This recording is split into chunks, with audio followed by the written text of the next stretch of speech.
Hello student, good morning and welcome to my channel pro education. तो आज है 2 सितंबर और मैं लेकर आई हूँ आज के करंट अफेयर का मोस्ट इम्पोर्टेंट क्वेश्चन, जो बहुत ही सेलेक्टिव क्वेश्चन है और आने वाले सारे एग्जाम्स के लिए मोस्ट इम्पोर्टेंट है। तो प्लीज़ मेरी वीडियो को लाइक कर दीजिएगा, शेयर कर दीजिएगा और मेरे चैनल को सब्सक्राइब कर लीजिएगा और बेल आइकन प्रेस कर लीजिएगा ताकि आने वाले वीडियो का नोटिफिकेशन आपको मिल सके। और इस वीडियो के PDF का लिंक डिस्क्रिप्शन बॉक्स में है, आप वहाँ से PDF डाउनलोड कर सकते हैं। तो चलिए शुरू करते हैं आज के करंट अफेयर का फर्स्ट क्वेश्चन। आज का पहला क्वेश्चन है, विश्व का सबसे बड़ा सोलर ट्री किसने विकसित किया है? तो इसका राइट आंसर होगा ऑप्शन ए CSIR CMERI। तो इस सोलर पेड़ को CMERI के द्वारा विकसित किया गया है। तो CMERI जो पश्चिम बंगाल के दुर्गापुर में स्थित एक संस्थान है और इसके द्वारा विकसित विश्व का सबसे बड़ा सोलर पेड़ को इसी संस्थान के आवासीय कॉलोनी में स्थापित किया गया है। और इस सोलर पेड़ में एक सिंगल सौर वृक्ष में 35 सौर PV पैनल लगे हुए हैं, जिनमें प्रत्येक की क्षमता 330 WP की है। और यह सौर वृक्ष स्वच्छ और हरित ऊर्जा की 12,000 से 14,000 इकाइयों को बनाने की वार्षिक क्षमता रखता है। तो इसको विकसित किया है CMERI ने, जिसका फुल फॉर्म होता है central mechanical engineering research institute. स्थापना हुई थी 26 फरवरी 1958 में। इसके चेयरमैन भारत के प्रधानमंत्री होते हैं और वर्तमान चेयरमैन है नरेंद्र मोदी जी। डायरेक्टर है professor Harish Hirani. Director general है शेखर C मंडे और मुख्यालय है दुर्गापुर, पश्चिम बंगाल। अगला क्वेश्चन है, मेडबोट मेडिकल ट्रॉली को किसके द्वारा विकसित किया गया है? तो इसका राइट आंसर होगा ऑप्शन डी भारतीय रेलवे। तो इस मेडिकल ट्रॉली को भारतीय रेलवे के द्वारा विकसित किया गया है और यह मेडिकल ट्रॉली रिमोट संचालित है, जो कोविड-19 रोगियों को भोजन और दवा पहुंचाने में मदद के लिए विकसित किया गया है। और वर्तमान में यह भारतीय रेलवे के डीजल रेल इंजन कारखाना के केंद्रीय अस्पताल में संचालित किया जा रहा है। तो भारतीय रेलवे, जिसकी स्थापना हुई थी 16 अप्रैल 1853 में, मुख्यालय है नई दिल्ली। रेल मंत्री हैं पीयूष गोयल। रेलवे बोर्ड के अध्यक्ष हैं विनोद कुमार यादव। तो इस क्वेश्चन में बात हो रही है भारतीय रेलवे की। तो भारतीय रेलवे से जुड़े करंट अफेयर के कुछ इंपॉर्टेंट पॉइंट्स हैं, जैसे इसने हाल ही में सुरक्षित रेलवे यात्रा के लिए पोस्ट कोविड कोच को विकसित किया है। इंडियन रेलवे का दक्षिण मध्य रेलवे जोन यात्रियों की डिजिटल स्क्रीनिंग के लिए आत्मा मशीन को स्थापित किया है। और रेलवे सुरक्षा के लिए ड्रोन आधारित प्रणाली की स्थापना की गई है। और भारतीय रेलवे ने ओवरहेड इक्विपमेंट निगरानी एप्लीकेशन को लॉन्च किया है। और बेंगलुरु स्टेशन पर UV बैगेज बाथ कियोस्क को स्थापित किया गया है, जिसका उद्देश्य है सामानों को पूरी तरह से सैनिटाइज करना। और दक्षिणी मध्य रेलवे ने R-बोट नाम का एक रोबोट विकसित किया है, जो कोविड-19 अस्पतालों में स्वास्थ्य कर्मियों की मदद करेगा। और पश्चिमी रेलवे जोन के अहमदाबाद डिवीज़न ने बैगेज सैनिटाइजेशन और रैपिंग मशीन को लॉन्च किया है, जिसका उद्देश्य है अल्ट्रावायलेट किरणों के द्वारा सामानों को पूरी तरह से सैनिटाइज करना। अगला क्वेश्चन है, किस बैंक ने डूइंग बिजनेस रिपोर्ट के प्रकाशन पर रोक लगा दी है? तो इसका राइट आंसर होगा ऑप्शन ए वर्ल्ड बैंक। तो वर्ल्ड बैंक ने डूइंग बिजनेस रिपोर्ट के पब्लिकेशन पर पूरी तरह से रोक लगा दी है। और विश्व बैंक ने देशों के व्यापार, निवेश और जलवायु की वार्षिक रैंकिंग के डेटा संग्रह में अनियमितता के कारण इस रिपोर्ट के प्रकाशन पर रोक लगा दी है। तो विश्व बैंक पिछले 5 डूइंग बिजनेस रिपोर्ट में डेटा परिवर्तनों की एक व्यवस्थित समीक्षा करेगा और स्वतंत्र ऑडिटर डेटा संग्रह और प्रक्रियाओं की समीक्षा करेंगे। तो अब बात हो रही है विश्व बैंक की। स्थापना हुई थी जुलाई 1944 में। हेडक्वार्टर है Washington DC। MD and CFO हैं अंशुला कांत और अध्यक्ष हैं डेविड मालपस। तो इस क्वेश्चन में बात हो रही है वर्ल्ड बैंक की। तो वर्ल्ड बैंक की सहायता से केंद्र सरकार चंबल के बीहड़ों को कृषि योग्य भूमि में बदलने की योजना बना रही है। और भारत में कृषि सुधार के लिए वर्ल्ड बैंक ने 3700 करोड़ रुपए के कर्ज को मंजूरी दी है। अगला क्वेश्चन है, भारत ने किस देश के सैन्य अभ्यास कॉकास 2020 से हटने का फैसला लिया है? तो इसका राइट आंसर होगा ऑप्शन बी, रूस।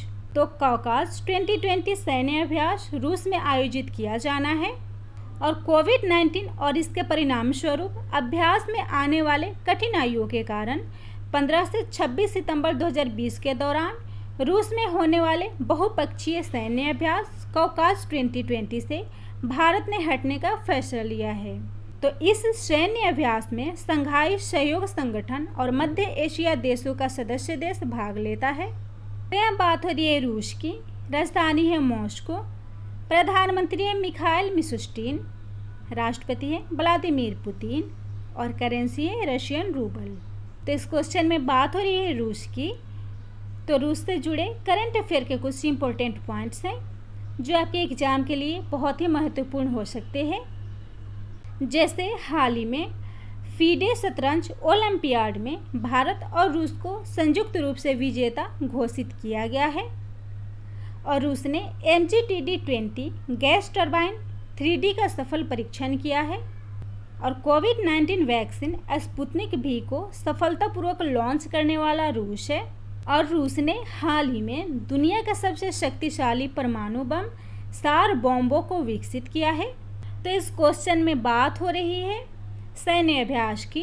तो हाल ही में अमेरिका और भारत के बीच हिंद महासागर में पासेक्स युद्ध अभ्यास संपन्न हुआ है और यूके और भारत के बीच होने वाले सैन्य अभ्यास अजय योद्धा फरवरी मंथ में संपन्न हुआ है।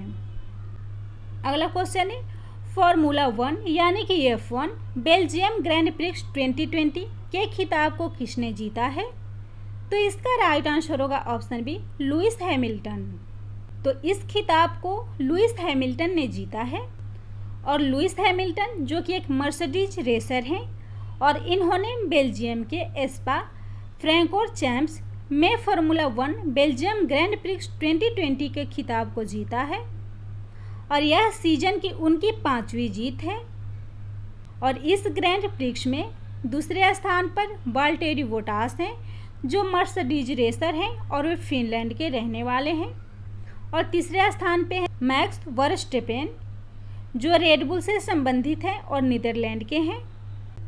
तो इस क्वेश्चन में बात हो रही है लुइस हैमिल्टन की। तो इससे पहले इन्होंने 4 और 2020 के फार्मूला 1 ग्रैंड प्रिक्स को जीता है, जिसमें पहला है स्ट्राइडन ग्रैंड प्रिक्स, दूसरा है ब्रिटिश ग्रैंड प्रिक्स, तीसरा है हंगरी ग्रैंड प्रिक्स और चौथा है स्पेनिश ग्रैंड प्रिक्स और यह इस सीजन की इनकी 5वीं जीत है। तो इसी के साथ इस क्वेश्चन में दिए गए ऑप्शन को भी डिफाइन कर लेते हैं।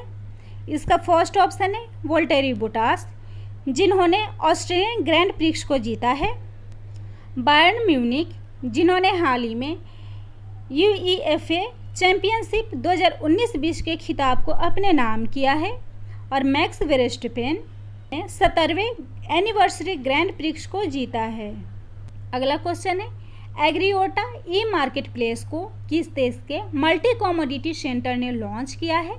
तो इसका राइट आंसर होगा ऑप्शन डी UAE यानी कि संयुक्त अरब अमीरात के द्वारा इस ई मार्केट प्लेस को लॉन्च किया गया है और संयुक्त अरब अमीरात के दुबई मल्टी कमोडिटी सेंटर ने एक प्रौद्योगिकी संचालित एग्री कमोडिटी ट्रेनिंग और सोर्सिंग प्लेटफॉर्म एग्रीओटा ई मार्केट प्लेस को शुरू किया है और यह प्लेटफॉर्म भारतीय किसानों को UAE में संपूर्ण खाद्य उद्योग से सीधे जोड़ेगा, जिसमें खाद्य प्रसंस्करण कंपनियां, व्यापारी और थोक व्यापारी भी शामिल होंगे और यह ई मार्केट प्लेस उन्हें बिचौलियों से बचाते हुए बेहतर गुणवत्ता वाले कृषि से सेल्फ उत्पादक उपलब्ध कराएगा और इससे स्थानीय समुदायों का सशक्तिकरण होगा।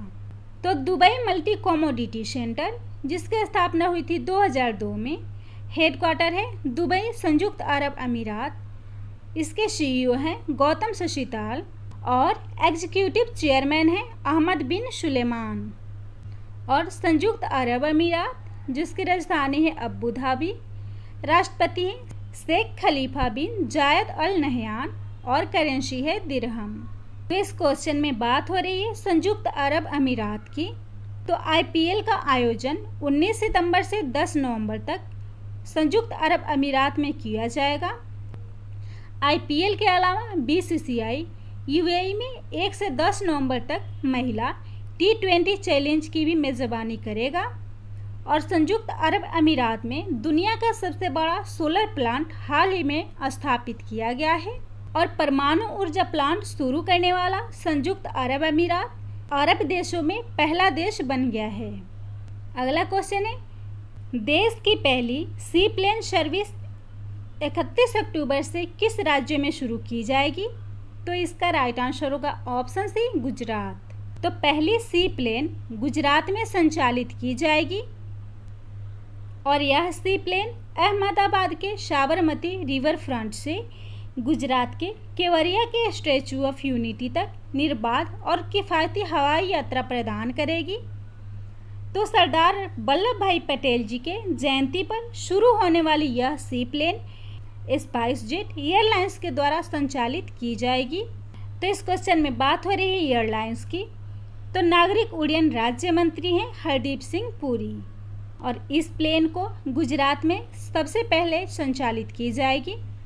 गुजरात जिसकी राजधानी है गांधीनगर, मुख्यमंत्री है विजय रूपाणी, राज्यपाल है आचार्य देवव्रत, राजभाषा है गुजराती, लोक नृत्य है डांडिया, नेशनल पार्क है गिर राष्ट्रीय उद्यान और विश्व की सबसे ऊंची मूर्ति स्टैचू ऑफ यूनिटी जिसकी लंबाई 182 मीटर है, गुजरात में स्थित है।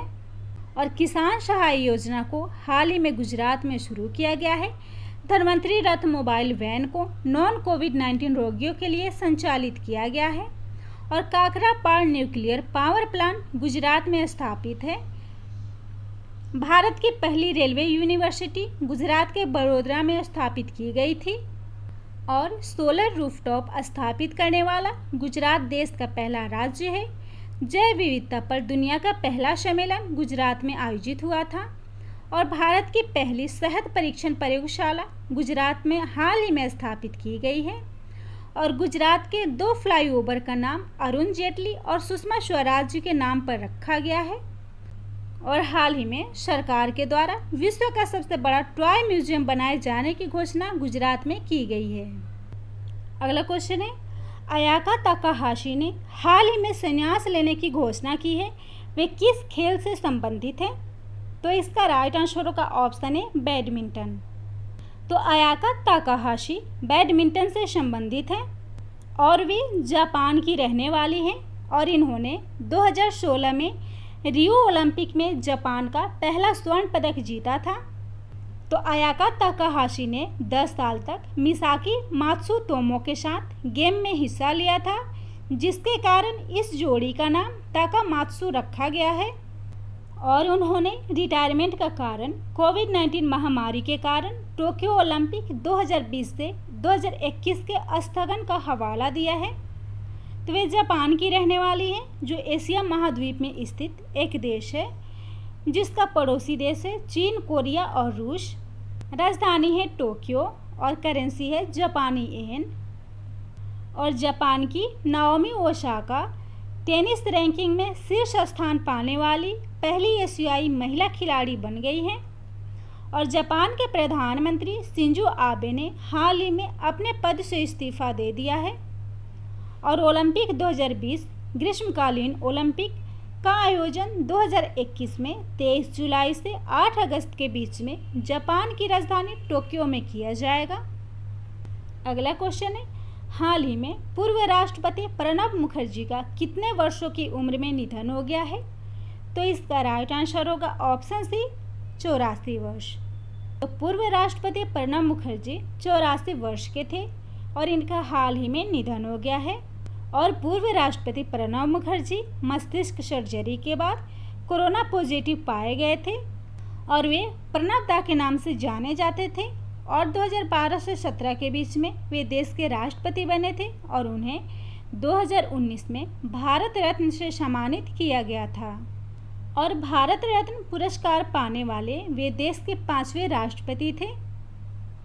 और पूर्व राष्ट्रपति 1982 में वित्त मंत्री भी बने थे और इसके अलावा अंतर्राष्ट्रीय मुद्रा कोष, विश्व बैंक, एशियाई विकास बैंक और अफ्रीकी विकास बैंक बोर्ड ऑफ गवर्नर्स में भी कार्य किया था। और वे 1991 में पीवी नरसिम्हा राव की सरकार के समय योजना आयोग के उपाध्यक्ष के रूप में भी कार्य किया था। तो इस क्वेश्चन में बात हो रही है प्रसिद्ध व्यक्तियों के निधन की। तो इस क्वेश्चन से जुड़े कुछ इम्पोर्टेंट पॉइंट्स हैं। तो हाल ही में कार्टून श्रृंखला स्कूबी डू के सह निर्माता जो रूबी का भी निधन हो गया है। और कांग्रेस सांसद हरिकृष्णन वसंत कुमार, जो कि तमिलनाडु के सबसे बड़े खुदरा होम अप्लायंस चेन में बसंत एंड कंपनी के संस्थापक और अध्यक्ष थे, और इनका भी हाल ही में कोविड-19 के कारण निधन हो गया है। अगला क्वेश्चन है, राष्ट्रीय सांख्यिकी कार्यालय द्वारा जारी वर्ष 2020-21 की पहली तिमाही के जीडीपी दर का कितना अनुमान जारी किया गया है? तो इसका राइट आंसर होगा ऑप्शन डी 23.9%। तो पहली तिमाही का जीडीपी 23.9% जारी किया गया है।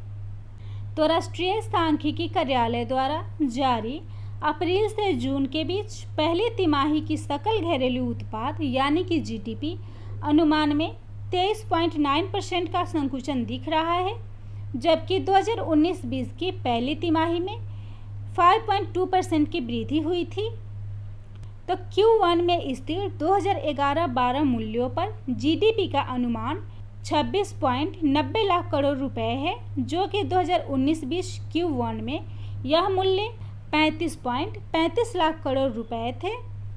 तो 2019-20 के पहले तिमाही में 49.18 लाख करोड़ रुपए था, जबकि 2020-21 की पहली तिमाही में जीडीपी का अनुमान 38.8 लाख करोड़ रुपए है, यानी कि 2020-21 की पहली तिमाही में जीडीपी में 22.6% का संकुचन दिख रहा है।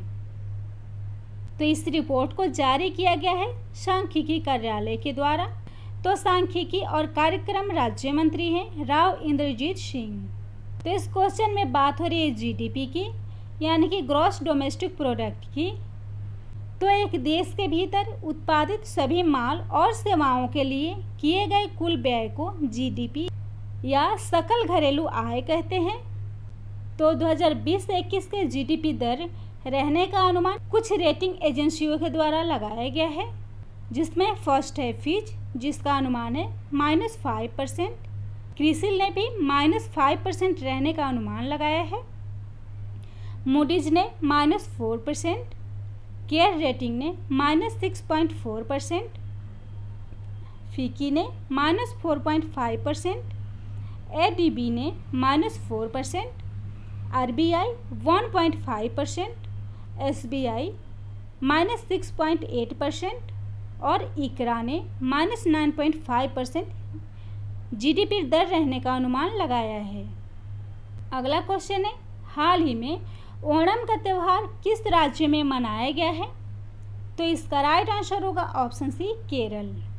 तो ओणम का त्यौहार प्रत्येक वर्ष केरल में मनाया जाता है और यह केरल का प्रमुख त्यौहार है, जो सितंबर में राजा महाबली के स्वागत में प्रतिवर्ष आयोजित किया जाता है। तो यह महोत्सव 10 दिनों तक चलता है, जो इस बार 21 अगस्त से 2 सितंबर तक मनाया जाएगा और हाल ही में इसका मुख्य पर्व 31 अगस्त को संपन्न हुआ है। तो यह बात हो रही है केरल की। राजधानी है तिरुवनंतपुरम, मुख्यमंत्री हैं पिनरई विजयन, राज्यपाल है आरिफ मोहम्मद खान और नेशनल पार्क है silent valley national park, Periyar national park, Annamalai national park और एर्नाकुलम नेशनल पार्क। प्रमुख त्यौहार है ओणम और लोक नृत्य है कथकली। और केरल द्वारा ड्रैगन फ्लाई उत्सव की मेज़बानी की जाएगी और केरल में पहली समुद्री एम्बुलेंस प्रतीक्षा को लॉन्च किया गया है और पहला अंतर्राष्ट्रीय महिला व्यापार केंद्र को भी केरल में स्थापित किया जाएगा। अगला क्वेश्चन है, भारत ने किस देश के साथ 3 सितंबर 2020 से नया व्यापार मार्ग खोलने की घोषणा की है? तो इसका राइट आंसर होगा ऑप्शन सी बांग्लादेश। तो भारत बांग्लादेश के साथ नया व्यापार मार्ग खोलेगा। तो भारत और बांग्लादेश के इस समझौते का उद्देश्य अंतर्देशीय जल परिवहन तंत्र के दायरे का विस्तार करके क्षेत्रीय संपर्क को बढ़ावा दिया जा सके और इस क्षेत्र में व्यापार को बढ़ावा मिल सके। तो भारत और बांग्लादेश के बीच यह नया व्यापार मार्ग समुदायों के लिए बेहतर विश्वसनीयता और लागत प्रभावी क्षमता के साथ द्विपक्षीय व्यापार की सुविधा प्रदान करेगा। तो यह बात हो रही है बांग्लादेश की। राजधानी है ढाका, प्रधानमंत्री हैं शेख हसीना, राष्ट्रपति हैं अब्दुल हामिद और बांग्लादेश में गंगा नदी को पद्मा के नाम से जाना जाता है और बांग्लादेश के साथ भारत की सबसे लंबी सीमा है जिसकी लंबाई 4096 किलोमीटर है और सार्क का मुख्यालय बांग्लादेश की राजधानी ढाका में स्थित है। और बांग्लादेश ने बकरीद के अवसर पर बलि देने वाले पशुओं की ऑनलाइन खरीद बिक्री के लिए डिजिटल हाट प्लेटफॉर्म को लॉन्च किया था और भारतीय रेलवे ने पहली बार आंध्र प्रदेश के गुंटूर से सूखी मिर्ची को बांग्लादेश भेजा था। और बांग्लादेश ने सोशल मीडिया के लिए फ्री इंटरनेट पर प्रतिबंध लगा दिया है। तो बांग्लादेश ने बांग्लादेश में शहीद हुए भारतीय सैनिकों के स्मारक निर्माण की घोषणा की है। तो अगर मेरा वीडियो आप लोग को अच्छा लगता हो तो प्लीज़ मेरे वीडियो को लाइक कर दीजिएगा, शेयर कर दीजिएगा और मेरे चैनल को सब्सक्राइब कर लीजिएगा और बेल आइकन प्रेस कर लीजिएगा ताकि आने वाले वीडियो का नोटिफिकेशन आपको मिल सके।